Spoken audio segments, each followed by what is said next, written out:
RTS Info, Lucia Selig. En tennis, grosse surprise à l'US Open. Stefanos Tsitsipas, 3e mondial et prétendant au titre, vient d'être éliminé en 5-7 dès le 3e tour par l'Espagnol Carlos Alcaraz, 18 ans, que de nombreux observateurs présentent comme le futur Rafael Nadal.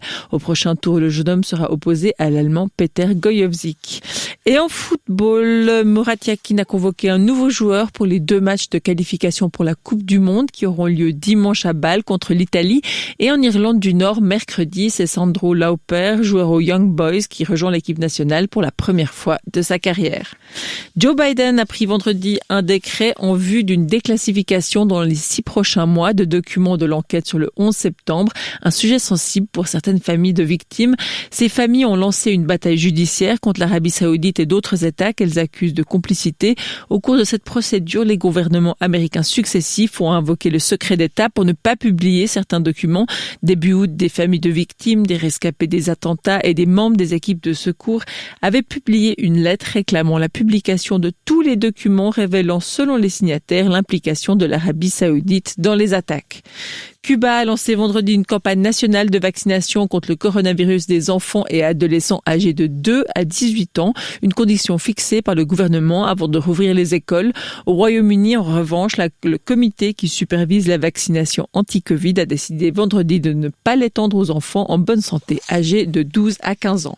Selon les autorités sanitaires américaines, le variant Delta ne provoque par ailleurs pas de cas plus graves de Covid chez les enfants et adolescents par rapport aux autres variants. C'est ce qu'elle conclut après avoir étudié les données de patients hospitalisés à travers 99 comtés dans 14 États, couvrant environ 10% de la population américaine.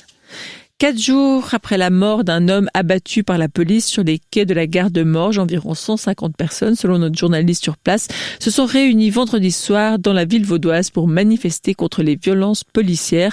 À l'initiative du site militant renversé, ces personnes se sont retrouvées vers 19h sur la place de la gare. Elles se sont ensuite dirigées vers le centre-ville. Des échauffourées ont eu lieu avec la police qui a bloqué le cortège et l'a repoussé vers la gare.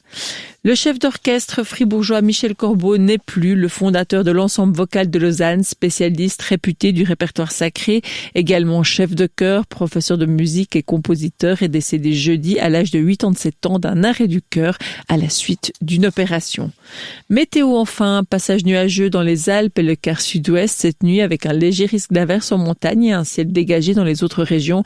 Samedi en matinée, passage nuageux en Valais dans le sud-ouest, mais temps probablement sec dès la mi-journée. Formation de cumulus en montagne suivie d'averses parfois orageuses, notamment le long du Jura et dans les Alpes, bien ensoleillé dans les autres régions. Température entre 13 et 25 degrés.